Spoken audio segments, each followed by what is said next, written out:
Pharmaceutics की बात करेंगे। फार्मास्यूटिक्स में आपके लॉन्ग क्वेश्चन जो है वो काफ़ी कंफ्यूजिंग होते हैं, और आपके अगर हम क्वेश्चन की बात करें तो लॉन्ग क्वेश्चंस में ही सबसे ज़्यादा मार्क्स आते हैं अगर हम देखें तो। लेकिन लॉन्ग क्वेश्चन की अगर बात करें तो बहुत सारे ऐसे रिपीटेड क्वेश्चंस होते हैं जो कि हमारे एग्जाम में पूछे ही जाते हैं। तो हम स्टार्ट करेंगे आपके क्वेश्चन से। क्वेश्चन की बात करें तो एक कॉमन क्वेश्चन है जो कि हम कहें तो 2 मार्क्स में भी आते हैं और लॉन्ग क्वेश्चंस फॉर्म में भी वो पूछे जाते हैं। अब जैसे हम क्वेश्चन की बात करें तो पहला जो हमारा क्वेश्चन बन के आएगा एग्जाम में, अगर उसमें हम देखते हैं तो quality control and quality assurance, ये क्वेश्चन ऐसा है जो कि आपके एग्जाम में आता है और हमेशा आपसे पूछा जाता है।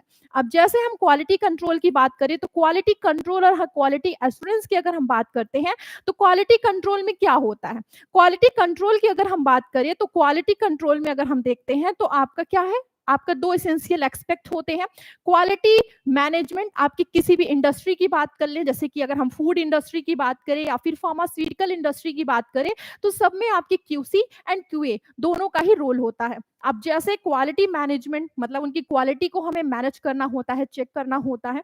पर्टिकुलरली अगर देखें तो मैन्युफैक्चरिंग हो गया, सॉफ्टवेयर डेवलपमेंट हो गया और आपके हेल्थ केयर हो गया, तो इन सभी चीजों में इनका क्या होता है, रोल होता है।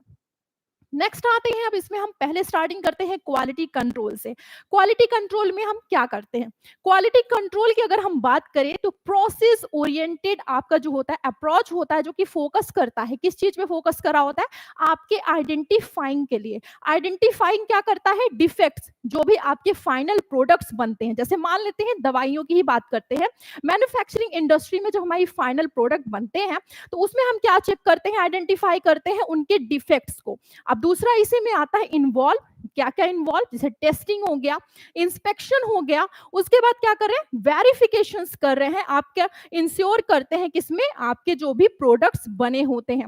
मीट की बात करें तो स्पेसिफाइड आपके स्टैंडर्ड होते हैं और उसी के साथ साथ आपके रिक्वायरमेंट्स भी हम देखते हैं। तो ये हमने किसकी बात की, क्वालिटी कंट्रोल की। आगे आते हैं क्यूसी में। क्यूसी की बात करें तो टिपिकली अगर हम देखते हैं तो परफॉर्म होता है आफ्टर प्रोडक्शन। प्रोडक्शंस के साथ आपके जैसे कि क्या होते हैं, डिटेक्ट करता है और क्या करता है, करेक्ट करता है उनके जो भी इश्यूज होते हैं। ये तो हमने किसकी देख लिया कि क्यूसी में क्या चीजें हो रही हैं। अब गोल पे देख लेते हैं कि इसका गोल क्या होता है। गोल की बात करें तो डिटेक्ट और फिक्स करता है जो भी आपके डिफेक्ट्स होते हैं आपके प्रोडक्ट्स में। जैसा कि हमने जाना भी कि हमारे क्यूसी में क्या हो रहा था, जो भी डिफेक्ट्स आ रहे थे, हमारे जो भी फाइनल प्रोडक्ट्स थे उनके बारे में हम क्या कर रहे थे, प्रॉपर हम जान रहे थे कि कैसे उसमें क्या डिफेक्ट्स है, उसको हम क्या कर रहे हैं, उसमें सही कर रहे हैं।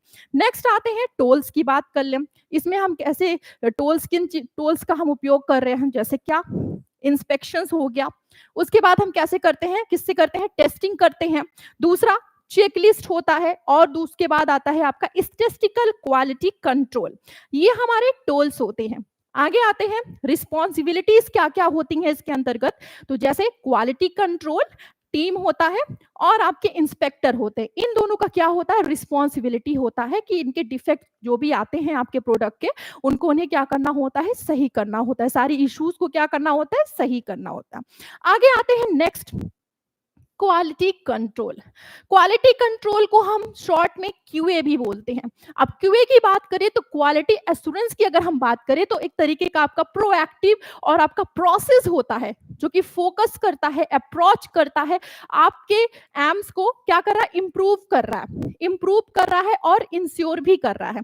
इंप्रूव क्या करता है, क्वालिटी को, आपकी जो भी क्वालिटी है प्रोडक्ट की उसको और बेहतर बनाने की कोशिश। मतलब जैसे हमने कोई प्रोडक्ट हमें लॉन्च करना है या हम इंडस्ट्री में कोई प्रोडक्ट बना रहे होते हैं तो क्या करते हैं, हमें उसकी क्वालिटी को इंप्रूव करना है ताकि जो हमारा कस्टमर हमारे प्रोडक्ट को ले तो उसको उस चीज को क्या हो, उसको इंप्रूव करेंगे तो उसको फायदा करेगा, तो वो हमारे लिए ही अच्छा होता है। अब जैसे इंप्रूव कर रहे हैं, इंश्योर कर रहे हैं क्वालिटी को, और आपके जो प्रोसेस है हम यूज करते हैं, क्रिएट करते हैं आपके किसमें, आपके प्रोडक्ट्स में।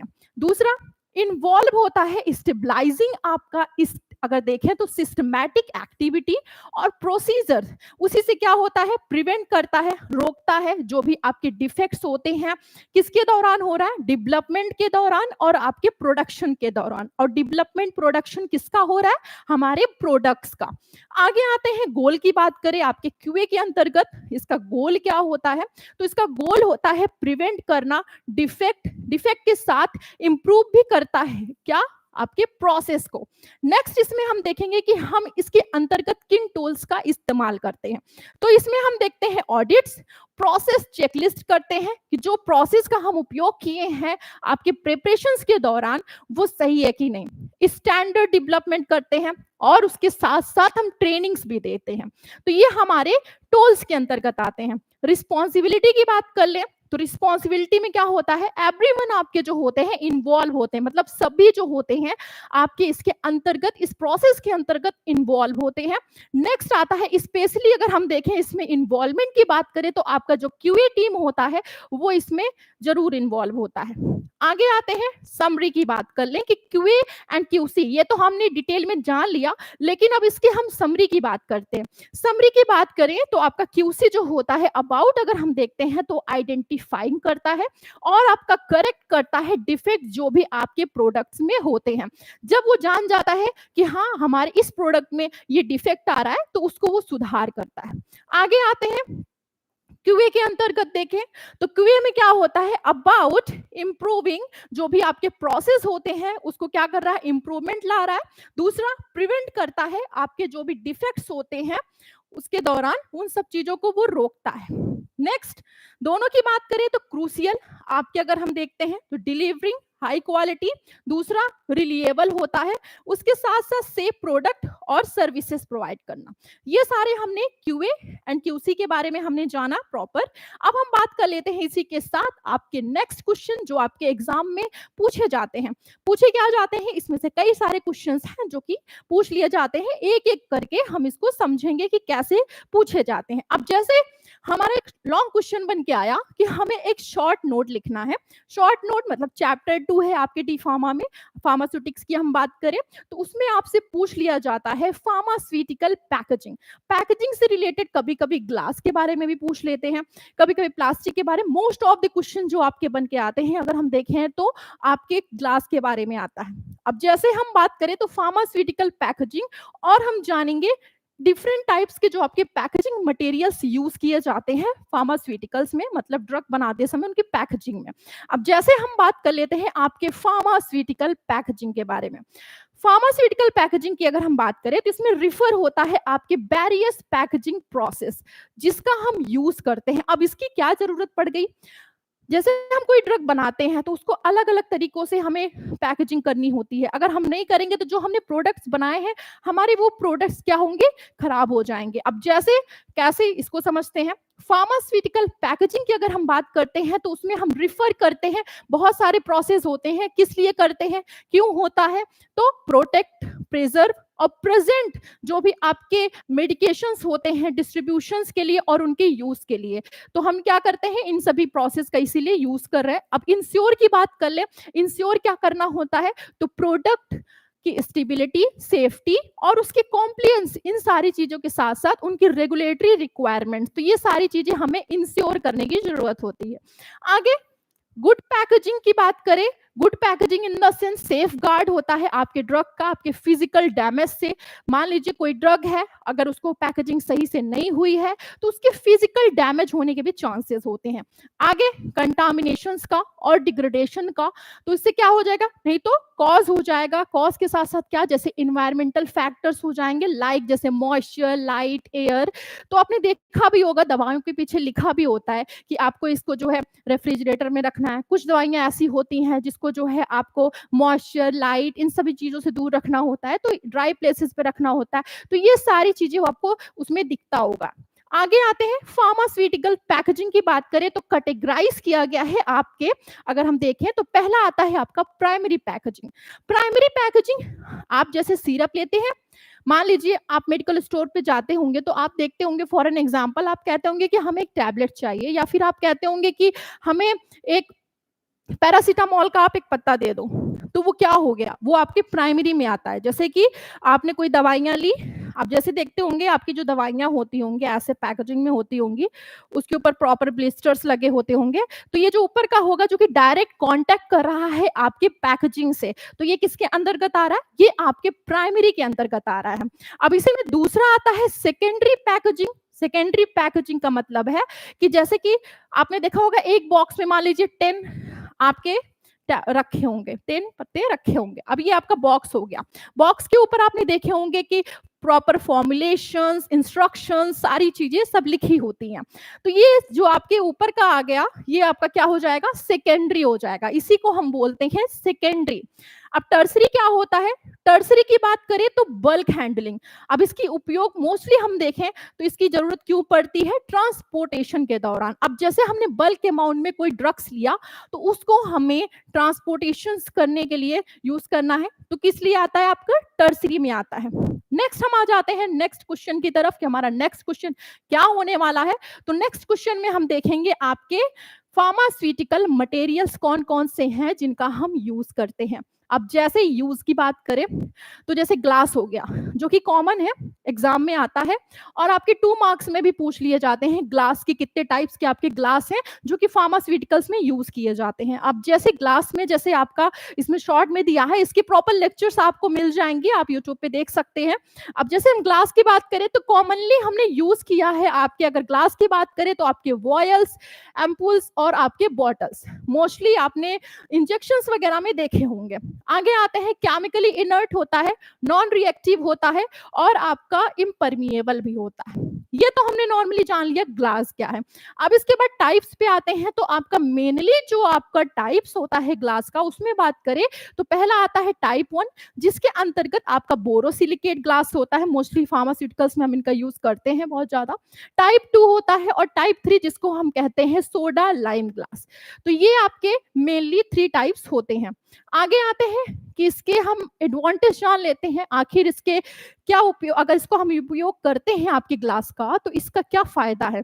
तो पहला तो एक्सीलेंट इसके बैरियर प्रॉपर्टीज होती है। अब इसके डिसएडवांटेज पे हम बात करते हैं। डिसएडवांटेज की बात करें तो फ्रेजाइल होता है और हैवी होता है। अगर हम आपके प्लास्टिक की कंपैरिजन करें या किसी से भी करें तो आपका जो होता है एज एन पैकेजिंग मटेरियल, अगर हम ग्लास की बात करें तो वो काफी हैवी वेट होता है उसका। दूसरा आता है आपका प्लास्टिक। प्लास्टिक में अगर हम देखते हैं तो प्लास्टिक में आपका जो होता है यूज किया जाता है आपके बॉटल्स के लिए, बॉटल्स के लिए होता है। दूसरा कंटेनर्स एंड आपका ब्लिस्टर पैक और आपका क्लोजर्स, तो ये सब चीजों में हम इनका यूज देखते हैं। नेक्स्ट आता है टाइप। अब जैसे टाइप में हमने यहाँ पे शॉर्ट में दिया हुआ है, शॉर्ट में इसलिए ताकि आप कंफ्यूज ना हो, अगर एग्जाम टाइम है तो आप इसको अगर शॉर्ट में याद कर लेते हैं और एक बार इसका फुल फॉर्म याद कर लेते हैं तो आपको रिमाइंड रहेगा। जैसे HDP, LDP, PET, PBC and आपका आता है नेक्स्ट इसमें पॉलीप्रोपाइलीन। अब ये तो हमने टाइप्स देख लिया। अब एडवांटेज की बात कर ले तो लाइट वेट होता है। प्लास्टिक अगर हम कंपैरिजन करते हैं आपके ग्लास से तो ये उससे कम होता है वेट, इसका प्लास्टिक का वेट जो होगा वो कम होगा, फ्लेक्सिबल होगा, कॉस्ट इफेक्टिव होगा। ग्लास पैकेजिंग में होगा तो हैवी भी होगा और कॉस्ट इफेक्टिव भी नहीं होगा, थोड़ा महंगा होगा, लेकिन आपका जो प्लास्टिक होगा वो कॉस्ट इफेक्टिव भी होगा। डिसएडवांटेज पे आते हैं, तुम में लीच केमिकल्स या आपका इंटरेक्ट करता है ड्रग्स के साथ में, ये इसके डिसएडवांटेज भी होते हैं। तो यहाँ तक तो हमने जान लिया आपके टाइप्स एंड आपके जो फार्मास्यूटिकल मटेरियल्स का हम यूज करते हैं। नेक्स्ट इसी में आता है आपका मेटल। अब मेटल क्या है, मेटल की बात करें तो ये भी 2 मार्क्स में आपसे पूछ लिया जाता है, जिसमें हम जानते हैं कॉमनली अगर हम देखें आपके एल्यूमिनियम या हम टिन की बात करें तो इनका हम यूज करते हैं आपके ट्यूब्स में, कैंस में, ब्लिस्टर फॉइल में। अब ट्यूब्स, कैंस ये सब तो आपने देखा ही होगा। ट्यूब्स की अगर हम बात करें तो मोस्टली आपने क्रीम्स वगैरह सारी चीजें देखी होगी। अब आते हैं प्रोवाइड एक्सीलेंट, अगर हम बात करें तो क्या प्रोवाइड करता है, प्रोटेक्शन प्रोवाइड करता है किसके अगेंस्ट, आपके लाइट, मॉइस्चर एंड गैसेस के अगेंस्ट ये प्रोटेक्शन प्रोवाइड कर रहा होता है। आगे आते हैं एडवांटेज एंड डिसएडवांटेज। अब इसके एडवांटेज क्या हो सकते हैं, एडवांटेज की बात करें तो स्ट्रॉन्ग बैरियर्स होंगे, टैम्पर एविडेंस होंगे, ये इसके एडवांटेज के अंतर्गत आएंगे। अब एडवांटेज है तो डिसएडवांटेज तो होंगे। अब डिसएडवांटेज में देखते हैं तो कैन भी एक्सपेंसिव होता है और रिएक्टिव होता है, आपके कुछ ड्रग्स के साथ में ये आपको रिएक्टिव भी देखने को मिलता है। अब आते हैं पेपर्स एंड कार्डबोर्ड की बात कर ले तो यूज किया जाता है आपके सेकेंडरी और टर्सरी पैकेजिंग के साथ। अब ये कैसे हो रहा है, जैसे आपके अगर हम बात कर लेते हैं सेकेंडरी और टर्सरी पैकेजिंग के लिए तो बॉक्सेस और आपने लीफलेट्स, ये एग्जांपल में आते हैं कि ये दोनों आपको इसके अंतर्गत देखने को मिलते हैं। बॉक्सेस और लीफलेट्स कैसे, जैसे कि सेकेंडरी और टर्सरी के भी इसके पहले अगर हम रिमाइंड करें, हम बात करें तो इसमें हमने देखा था कि जो हमारी पैकेजिंग हो रही थी, मतलब हमारी जो दवाइयां थी वो क्या थी, थोड़ी फर्स्ट जो हमारी प्राइमरी थी उससे थोड़ी सी क्या थी, थोड़ी सेकेंडरी पे आ रही थी, मतलब बॉक्सेस में थी। तो इस वजह से हमने इसमें सेकेंडरी और टर्सरी पैकेजिंग ले लिया। आगे आते हैं एडवांटेज की बात करते हैं तो इको फ्रेंडली होता है, प्रिंटेबल भी होता है, ये दोनों ही आपके एडवांटेज के अंदर आएंगे। डिसएडवांटेज में देखेंगे तो पुअर बैरियर्स देखने को मिलेंगे आपके मॉइस्चर्स के साथ और एयर्स के साथ, तो ये कुछ आपके डिसएडवांटेज भी इसके अंदर आ जाते हैं। अब आते हैं दूसरा इसी में लैमिनेट्स और फॉइल्स, कॉम्बिनेशंस ऑफ मटेरियल। क्या होता है, मटेरियल के कॉम्बिनेशंस, कॉम्बिनेशंस कैसे बनते हैं, अब एक से ज्यादा होगा तो कॉम्बिनेशंस के ही अंतर्गत आएगा।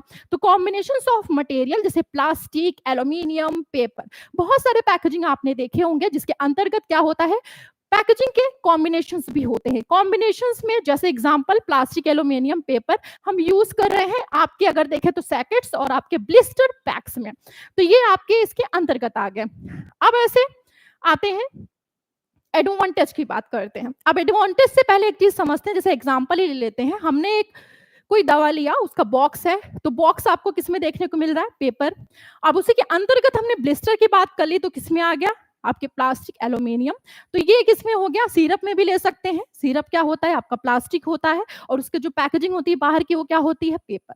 तो ये किस में हो गया, तो ये क्या हो गया, लैमिनेट्स और फॉइल्स हो गया। तो ये आपके एडवांटेज। अब एडवांटेज में देखें जैसे हाई बैरियर प्रॉपर्टी और फ्लेक्सिबिलिटी भी होती है।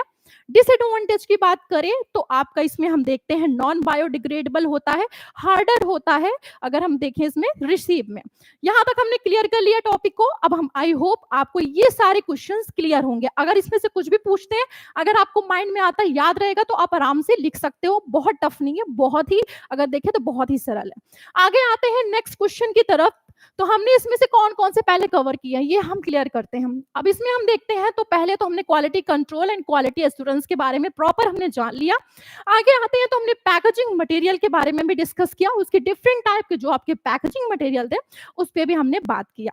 आगे आते हैं टर्म की बारी, जो कि हमें नॉर्मल जानना भी चाहिए। अब हम फार्मेसी के बच्चे हैं तो हमें ये तो पता ही होना चाहिए कि हमारे फार्मेसी के कौन कौन से स्कोप होते हैं और उसमें क्या क्या करियर है। ये एक तरीके का क्वेश्चन है जो कि एग्जाम में हमेशा ही आता है, लेकिन एग्जाम के साथ साथ हमें भी ये जानना चाहिए कि अगर हम जिस चीज की पढ़ाई कर रहे हैं, आखिर उस क्वेश्चन अगर जो चीजें हम पढ़ रहे हैं तो उसका आगे क्या उपयोग हम कर सकते हैं। अब जैसे हम बात कर लेते हैं आपके क्वेश्चन की बात करें इससे पहले है हम बात कर लेते हैं कि आपको जैसे कि बहुत सारे सब्जेक्ट्स हैं, जैसे कि फार्माकोलॉजी हो गया, फार्माकोलॉजी, बायोकेमिस्ट्री जो कि हमारे डी फार्मा सेकेंड ईयर के बच्चों का सब्जेक्ट है, उसके साथ आ जाते हैं आपके इनऑर्गेनिक की बात करते हैं, या फिर आपके फार्मास्यूटिक्स की बात करते हैं जो कि हमारे डी फार्मा फर्स्ट ईयर के बच्चों का सब्जेक्ट है। अब जैसे बहुत सारे आपके नोट्स होंगे, आपको एग्जाम के टाइम में बहुत नीड्स होती होगी, आपके इंपॉर्टेंट क्वेश्चंस होते होंगे, बहुत सारे लेक्चर्स होते होंगे जो कि आप मिस कर देते होंगे, तो आपको वो टॉपिक सही से नहीं समझ में आ रहे होंगे। तो सारी चीजों की अगर हम बात करें तो इसके बारे में आपको प्रॉपर सॉल्यूशंस आपको मिल सकता है। आप मेडिकल विद्यार्थी के ऐप को जाके प्ले स्टोर से इंस्टॉल कर सकते हैं, वहां पे आपको इंडिविजुअल सब्जेक्ट्स मिल जाएंगे। जैसे आपको कोई सब्जेक्ट है जो कि समझ में आ रहा है, आप सोच रहे हैं कि मुझे इसे नहीं पढ़ना है, मुझे दूसरे सब्जेक्ट के बारे में जानना है क्योंकि आपको समझ में नहीं आ रहा है, तो आप जाकर के हमारे मेडिकल विद्यार्थी ऐप को इंस्टॉल करके वहां से जो भी सब्जेक्ट्स आपको नहीं समझ में आ रहा है, इंडिविजुअली भी जाकर के आप उसको परचेज कर सकते हैं। और अगर हम बात करें तो अगर आपको पूरे सब्जेक्ट्स की कंबाइंड बैच भी लेने हैं तो वो भी जाके आप वहां से परचेज कर सकते हैं। अब हम स्टार्ट करते हैं आगे, नेक्स्ट कंटिन्यू करते हैं टॉपिक को कंटिन्यू करें तो जिसमें हमारा थर्ड क्वेश्चन क्या है उस पर डिस्कस करते हैं। थर्ड क्वेश्चन की बात करें तो define the term of pharmacy. इसके पहले जो हमारा बात हुआ था यही हुआ था, करियर के बारे में जानेंगे, देन हम स्कोप के बारे में जानेंगे। करियर की बात करें तो फार्मेसी का अगर हम बात करें तो आपका क्या होता है, is the science of practice of preparing and dispensing और रिव्यूइंग ऑफ ड्रग। क्या हो रहा है, डिस्पेंस करते हैं, रिव्यू करते हैं और प्रोवाइड करते हैं आपके जो भी एडिशनल क्लिनिकल सर्विसेज होती है। Next, it links health sciences with chemical sciences to ensure, क्या कर रहा है, इंश्योर करता है सेफ्टी को, सेफ है कि नहीं, इफेक्टिव यूज है कि नहीं आपके फार्मास्यूटिकल ड्रग्स का।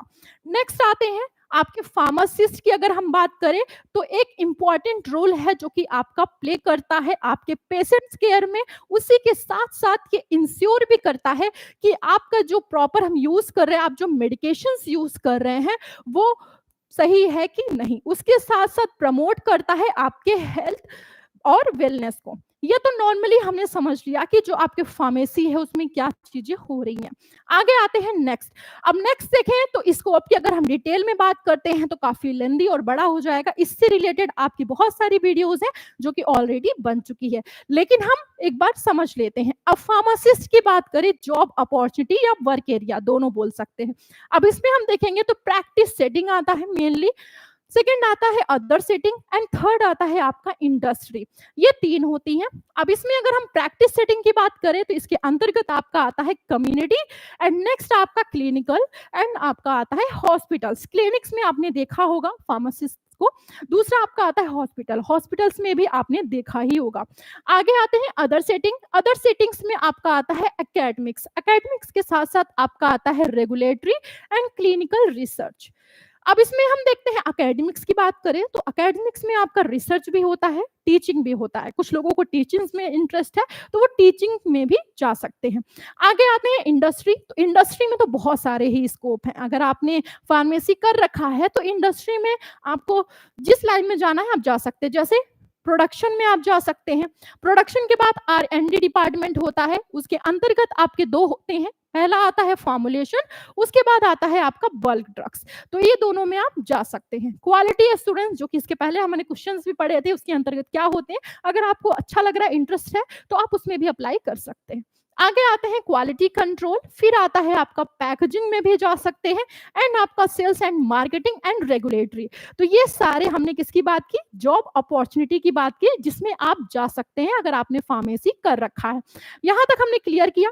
आगे आ जाते हैं, नेक्स्ट हमारा है व्हाट इज फार्माकोपिया। अब ये क्वेश्चन तो भाई हमेशा ही आता है। क्वेश्चन की बात करें तो क्वेश्चन आपका इसमें कोई डाउट नहीं है, 2 मार्क्स में भी पूछ लेते हैं और कभी कभी कहते हैं कि 10 मार्क्स में भी आ ही जाता है, तो इसको हमें क्लियर रखना है। अब आते हैं फार्माकोपिया की बात करते हैं, उसके साइलेंट फीचर्स भी देखते हैं इसके साथ साथ आपके फार्माकोपिया की। फार्माकोपिया में देखें क्या होता है। फार्माकोपिया पहले तो आपकी एक बुक होती है, ये हमें ध्यान देना है। तो इसमें होता क्या है ये देखते हैं। A pharmacopoeia is an official publications, क्या होता है, आपका एक ऑफिशियल पब्लिकेशंस होता है जिसमें कंटेंट होता है, क्या कंटेंट होता है, list, list of medicinal drugs, जो भी आपके मेडिसिनल ड्रग्स होती हैं उनकी क्या है, लिस्ट। उसी के साथ साथ क्या होता है, डिस्क्रिप्शंस होते हैं उनके, और उनके स्टैंडर्ड होते हैं आपकी प्योरिटी के लिए, आपके स्ट्रेंथ के लिए, एंड उसकी क्या होते हैं, मेथड्स ऑफ प्रिपरेशंस, कैसे उसको प्रिपेयर किया गया, उसके मेथड्स। तो ये सब ड्रग्स की बात हो रही है, कंफ्यूज नहीं होना है। अदर रिलेटेड जो भी आपके इंफॉर्मेशंस होती हैं वो भी उसमें आपको मिल जाती हैं, किसमें मिलती हैं, फार्माकोपिया में मिलती हैं। आगे आते हैं, सब्स की बात कर ले तो सब्स जो आपका होता है एज एन लीगल होता है, क्या होता है, लीगल, और आपका साइंटिफिक स्टैंडर्ड होते हैं आपके ड्रग्स के लिए, आपकी क्वालिटी, और क्या होता है, यूज करते हैं उसी के साथ साथ आपके जैसे कि फार्मासिस्ट जो यूज कर रहे होते हैं, मैन्युफैक्चरर्स एंड आपके जो भी रेगुलेटरी एजेंसीज होती है, तो ये क्या करते हैं, इसका यूज कर सकते हैं। आगे आते हैं, कंट्री की बात करें या हम कहें रीजंस में भी have on pharmacopoeia such as, अब कौन कौन से होते हैं, Indian pharmacopoeia, British pharmacopoeia, United State pharmacopoeia, and next आता है आपका यूरोपियन फार्माकोपिया। ये हमारे फार्माकोपिया। अब जैसे 2 मार्क्स में अगर हम देखें तो कभी कभी सिर्फ ये पूछ लेते हैं कि कितने टाइप्स के आपके फार्माकोपिया होते हैं, तो ये आप उसको लिख सकते हैं। तो यहाँ तक क्लियर होता है। आगे चलते हैं, आगे टॉपिक पे बात करें तो कुछ साइलेंट फीचर्स हैं जिस पे हम डिस्कस करेंगे। अब साइलेंट फीचर की बात करें तो पहला आता है आपका official standard. Official standard, second monographs, third journal notices and chapters. अब इसमें देखें तो ऑफिशियल स्टैंडर्ड की बात करें तो डिफाइन द आइडेंटिफाई, क्या डिफाइन कर रहे हैं, identify purity, strength, quality of drugs. किसकी बात हो रही थी यहाँ पे, क्लियर हो गया किसकी बात हो रही है, हमारे ड्रग्स की बात हो रही है। तो हम उसमें क्या कर रहे हैं, डिफाइन कर रहे हैं उनकी आइडेंटिटी को, प्योरिटी को एंड आपके स्ट्रेंथ एंड क्वालिटी, ड्रग की क्वालिटी को। आगे आते हैं, standards are legally enforceable, must be followed. कैसे, किसके दौरान हो रहा है, मैन्युफैक्चरिंग और टेस्टिंग के दौरान हो रहा है। आगे आते हैं मोनोग्राफ्स में क्या हो रहा है। मोनोग्राफ्स की बात करें तो इसमें क्या होता है, detailed descriptions of individual drugs. अब अलग अलग ड्रग्स की डिटेल में क्या लिखा हुआ, इंस्ट्रक्शंस या हम कह सकते हैं डिस्क्रिप्शंस है, इंक्लूडिंग जैसे केमिकल स्ट्रक्चर हो गया, टेस्ट स्टोरेज कंडीशंस हो गया, डिस्क्रिप्शंस और आपके लेबलिंग रिक्वायरमेंट्स। तो ये सारे डिटेल डिस्क्रिप्शंस होते हैं आपके इंडिविजुअल ड्रग्स की। अब जैसे अलग अलग ड्रग्स जैसे देखते नहीं है, अलग अलग ड्रग्स होते हैं, उनके जो स्टोरेज कंडीशंस होते हैं, केमिकल स्ट्रक्चर होते हैं, टेस्ट होते हैं, सब क्या होते हैं, डिफरेंट होते हैं। आगे आते हैं इंक्लूडेड आपके इंफॉर्मेशंस आपके डोजेस फॉर्म में, एक्सिपिएंट्स में और आपके मेथड्स ऑफ एनालिसिस में। यहां तक क्लियर होता है। अब थर्ड आते हैं, थर्ड में देखेंगे तो जर्नल नोटिस और चैप्टर्स की बात कर ले तो प्रोवाइड जर्नल गाइडलाइंस जो आपके होते हैं, एप्लीकेबल होते हैं ऑल आपके जो भी सब्सटेंस होते हैं, प्रिपरेशंस होती है एंड आपके लिस्ट जो भी होते हैं आपके फार्माकोपिया में। सेकंड देखेंगे, इंक्लूड बात कर लेते हैं तो आपका जर्नल टेस्टिंग होता है, मेथड्स होता है, लाइक टाइट्रेशंस होते हैं एंड आपके क्रोमेटोग्राफी होती है, एक इसमें प्रॉपर एक चैप्टर भी है, आगे आप पढ़ेंगे एंड आपका स्पेक्ट्रोस्कोपी होता है। क्रोमेटोग्राफी काफी इंटरेस्टिंग सब्जेक्ट है और कह सकते हैं टॉपिक भी है, इस पे हम आगे डिस्कस करेंगे। आगे आते हैं, नेक्स्ट बात कर लेते हैं आपके एनालिटिकल मेथड्स की तरफ। एनालिटिकल मेथड्स की अगर हम बात करें तो इसमें क्या होता है, डिस्क्राइब, वैलिडेटेड और आप का स्टैंडर्डाइज मेथड होता है आपके ड्रग टेस्टिंग के लिए और क्वालिटी कंट्रोल के लिए। अब क्वालिटी कंट्रोल में तो कंफ्यूज नहीं होंगे, क्वालिटी कंट्रोल के बारे में हमने प्रॉपर पढ़ लिया है। आगे आते हैं, हेल्प करते हैं, इंश्योर करते हैं कंसिस्टेंसी को, उसके साथ साथ और क्या करते हैं, एक्यूरेसी जो भी आपके फार्मास्यूटिकल एनालिसिस में होती है उसमें क्या कर रहे हैं, इंश्योर कर रहे हैं सारी चीजों को। आगे अपडेट और रिवीजन में बात कर ले तो फार्माकोपिया जो आपकी होती है उसमें अपडेटेड आपके पीरियोडिकली के साथ साथ अगर देखें तो इंक्लूडेड आपके न्यू ड्रग्स होते हैं और हम रिवाइज करते हैं आपके एग्जिस्टिंग स्टैंडर्ड बेस्ड आपके साइंटिफिक एडवांसमेंट को। ये हमने किसमें बात की, आपके रिवीजन्स एंड अपडेट्स की बात हो रही है। दूसरा, लीगल अथॉरिटी क्या क्या हो सकती है, लीगल अथॉरिटी में जैसे एक्ट एज एन लीगल आपके रेफरेंस होने चाहिए आपके ड्रग्स के रेगुलेशंस के और आपके क्वालिटी एश्योरेंस की, तो ये चीजें होनी जरूर चाहिए लीगल अथॉरिटी में। नॉन कॉम्प्लियंस की बात करें तो ये लीड करता है, लीड के साथ साथ आपके रेगुलेटरी आपके जो भी एक्शंस होते हैं लाइक जैसे ड्रग रिकॉल हो गए या फिर आपके मैन्युफैक्चरिंग सस्पेंशंस हो गए। इंटरनेशनल रेफरेंसेस भी होते हैं, जैसे फार्माकोपिया सर्व करता है ग्लोबल या फिर हम कह सकते हैं आपके रीजनल रेफरेंसेस जो होते हैं वो क्या कर रहा है, आपके हार्मोनाइज्ड ड्रग स्टैंडर्ड जो भी अक्रॉस करती है जो भी कंट्रीज में। तो ये तो प्रॉपर हमने फार्माकोपिया का भी यहाँ पे हमने टॉपिक अगर देखे तो हमने क्लियर किया, उसके साथ साथ हमने साइलेंट फीचर्स के बारे में भी जान लिया। अब ये तो हमने देखा, अब आ जाते हैं कुछ क्वेश्चंस हैं जो मैंने इसमें दिया हुआ है और जो कि हमेशा पूछा जाता है, इसको भी हमें एक बार रिमाइंड करना, इसके आगे इसके पे लेक्चर्स बनेंगे उस पे हम प्रॉपर बात करेंगे। लेकिन अभी के लिए बात करें तो आपके कुछ इंपॉर्टेंट क्वेश्चंस हैं जिसको हम थोड़ा देख लेते हैं। जैसे इसमें आ जाता है कभी कभी आपके क्वेश्चंस, कभी कभी क्या मोस्टली ही आ ही जाते हैं, तो जैसे इसमें आता है वर्किंग एंड प्रिंसिपल तो पूछ लिया जाता है, जैसे वॉल मिल हो गया, triple mill and fluidize bed dryer. अब इसके साथ साथ एक क्वेश्चन और है जो पूछ ही लिया जाता है आपसे, हैमर मिल। क्या पूछा जाता है, हैमर मिल। मोस्टली हमारे बैचलर के बच्चे हैं तो उनके लिए भी इंपॉर्टेंट है, तो अगर वो भी हैं तो वो भी इसको देख सकते हैं, वो जान सकते हैं ये क्वेश्चंस पूछे जाते हैं। अब जैसे आता है वॉल मिल, वॉल मिल एक तरीके का आपका मैकेनिकल डिवाइस होता है जो कि यूज होता है आपके ग्राइंडिंग और मिक्सिंग के लिए आपके मटेरियल्स में, और उसी के साथ साथ कैसे कैसे ग्राइंड हो रहा है अगर हम देखें तो ग्राइंड होने के बाद वो कन्वर्ट कैसे हो रहा है, फाइन आपके जो भी पाउडर है उसमें कन्वर्ट हो रहा है। कॉमनली जो इनका यूज होता है आपके फार्मास्यूटिकल्स और आपके केमिकल इंडस्ट्रीज में इनका यूज होता है।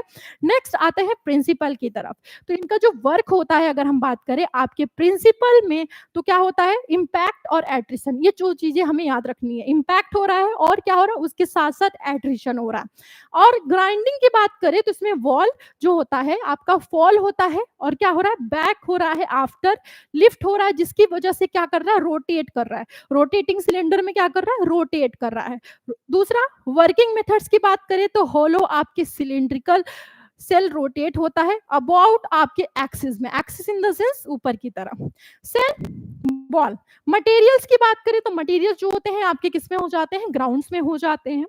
एज द सिलिंड्रिकल क्या हो रहे हैं, रोटेट हो रहे हैं, और जो आपका वॉल है वो क्या हो रहा है, लिफ्टेड हो रहा है एंड फॉल हो रहा है। और उसी के साथ साथ मटेरियल्स आपके क्रश भी हो रहे हैं, ग्राइंडिंग भी हो रहे हैं, उसी के साथ साथ किसमें है, आपके फाइन पार्टिकल्स में वो कन्वर्ट हो जा रहे हैं। तो ये हमने प्रॉपर वर्किंग के बारे में भी शॉर्ट में हमने समझ लिया। आगे बात करते हैं, नेक्स्ट आता है आपका ट्रिपल रोलर। ट्रिपल रोलर की अगर हम बात करें तो इसमें क्या इसका यूज होता है, ट्रिपल रोलर मिल जो होता है इसका जो यूज हो रहा है वो मिक्स करने के लिए हो रहा है। क्या मिक्स कर रहे हैं, रिफाइन कर रहे हैं और डिस्पर्स कर रहे हैं विस्कस आपके मटेरियल्स को, लाइक जैसे ऑइंटमेंट हो गया, ऑइंटमेंट के साथ साथ आपका क्रीम हो गया, आपका पेस्ट हो गया आपके फार्मास्यूटिकल इंडस्ट्रीज में। तो हम जान चुके होंगे क्लियर कि इनका यूज कहाँ हो रहा है, आपकी इंडस्ट्री में हो रहा है, क्रीम, ऑइंटमेंट, पेस्ट के लिए। आगे प्रिंसिपल की बात करें तो इनका जो वर्क होता है, प्रिंसिपल की बात करें तो ये शियर फोर्स क्रिएट करता है, उसी के साथ साथ 3 हॉरिजॉन्टली आपके पोजीशंस होते हैं रोलर्स के, जो रोटेट करते हैं डिफरेंट स्पीड में, अलग अलग स्पीड में ये रोटेट कर रहे हैं। प्रिंसिपल के बाद हम आ जाते हैं वर्किंग की तरफ। वर्क क्या है इनका, तो मटेरियल जो आपका होता है फीड करता है, उसी के बीच में अगर देखें तो फर्स्ट और सेकंड आपके रोलर्स के क्या कर रहा है, रोटेट, हम फीड कर रहे हैं।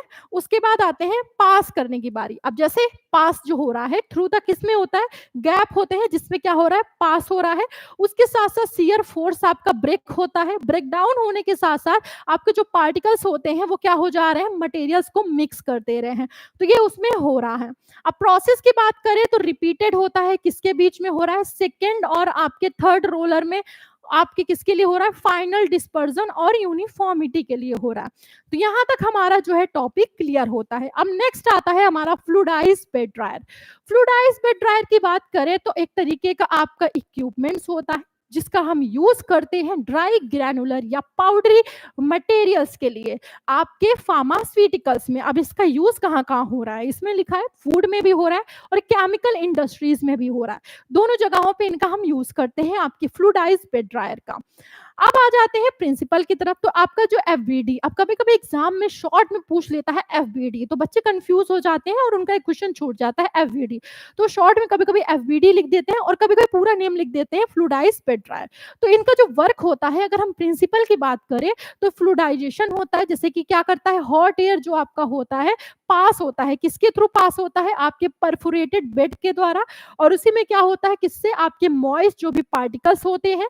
दूसरा, जो पार्टिकल्स आपके होते हैं वो गेट क्या हो जाते हैं, सस्पेंडेड होते हैं, और उनका जो नेचर होता है, जो उनका बिहेवियर होगा कैसा होगा, लाइक कैसा होता है, फ्लूइड की तरह, और वो अलाउ करते हैं आपके इफिशिएंट हीट और मास ट्रांसफर होते हैं आपकी किसके लिए, ड्राइंग के लिए। यहां तक हमने क्लियर कर दिया, हमारे फ्लूइडाइज्ड बेड ड्रायर के प्रिंसिपल की बात हो गई। अब आते हैं वर्किंग मेथड्स में। तो पहला इसमें क्या होता है, जो आपके मॉइस्ट मटेरियल होते हैं वो प्लेस करते हैं आपके ड्राइंग चैम्बर पे। दूसरा क्या होता है, हेड जो आपके हॉट एयर होते हैं वो ब्लोन होते हैं फ्रॉम अ बिलो, आपके किससे हो रहे हैं, आपके परफोरेटेड जो भी प्लेट्स हैं। थर्ड पॉइंट्स में क्या बता रहा है कि जो आपके मटेरियल्स हैं, जैसे जो हमने मटेरियल लिया है, जो हमारा मटेरियल है वो फ्लूइडाइज्ड हो जा रहा है, आपके किसके सस्पेंड में हो रहा है, आपके एयर के। नेक्स्ट, मॉइस्चर जो आपका है वो इवेपोरेट हो जाता है, और तेजी से अगर हम देखें तो वो यूनिफॉर्म में हो जाता है और हीट डिस्ट्रीब्यूशन होता है। फिफ्थ में आते हैं तो ड्राई मटेरियल जो आपका है वो डिस्चार्ज होता है आफ्टर रीचिंग जो भी आपके डिजायर्ड मॉइस्चर लेवल होते हैं। तो ये हमारा फ्लूइडाइज्ड बेड ड्रायर के बारे में था, जिसके बारे में हमने प्रॉपर जान लिया। तो ये प्रॉपर हमारे क्वेश्चंस है जिसके बारे में हमने डिस्कस किया। आते हैं नीचे, अगर देखें इसके बाद तो हमारा आता है क्वेश्चन 6। अब यहाँ तक क्वेश्चन 5 तक तो हमने पूरा सॉल्व किया, उसके आंसर के साथ हमने चीजों को समझा। अब बात कर लेते हैं कुछ ऐसे क्वेश्चंस हैं जो कि हमेशा आते हैं, इसके बारे में हम प्रॉपर आगे के जो वीडियोस होंगे उसमें हम प्रॉपर डिस्कस करेंगे। अभी के लिए हम क्वेश्चन को जान लेते हैं। तो discuss different types of capsule. कई प्रकार के हमारे कैप्सूल होते हैं, टैबलेट्स होती है, सभी होते हैं, लेकिन हम इसमें किस में बात करें? कैप्सूल के। कई प्रकार के हमारे कैप्सूल्स होते हैं और डिफरेंट अगर हम देखें तो उनके बीच में डिफरेंस बहुत पूछा जाता है। अब किसके बीच में? Soft and hard. Soft gelatin capsule and hard gelatin capsule, इन दोनों के बारे में हमेशा क्वेश्चन आता है, तो इसको हमें प्रिपेयर करना है और आगे इसके बारे में कैसे लिखना है और क्या चीजें होती हैं हम पूरा डिस्कस करेंगे। 7 क्वेश्चंस में आपसे पूछ लिया जा सकता है 2 मार्क्स में, colouring agent, flavouring agent, sweetening agent. अब कलरिंग एजेंट, कलरफुल आपने ड्रग्स देखी होगी, तो मोस्टली वो क्या होता है? Colouring agent. दूसरा आता है फ्लेवरिंग एजेंट, बहुत सारी ड्रग्स आपने देखी होंगी, उसमें अलग अलग टाइप्स के आपको फ्लेवर देखने को मिलता होगा, तो वो आपके फ्लेवरिंग एजेंट के अंतर्गत आता है। Sweetening agent, most of the drugs जैसे कि आपका सिरप मान लीजिए, या फिर बच्चों की दवाइयाँ मान लेते हैं, या फिर हमारे जो भी बुजुर्ग होते हैं उनकी दवाइयाँ मान लेते हैं, तो वो सब क्या होते हैं? स्वीटनिंग एजेंट मोस्टली इनमें हम यूज़ करते हैं।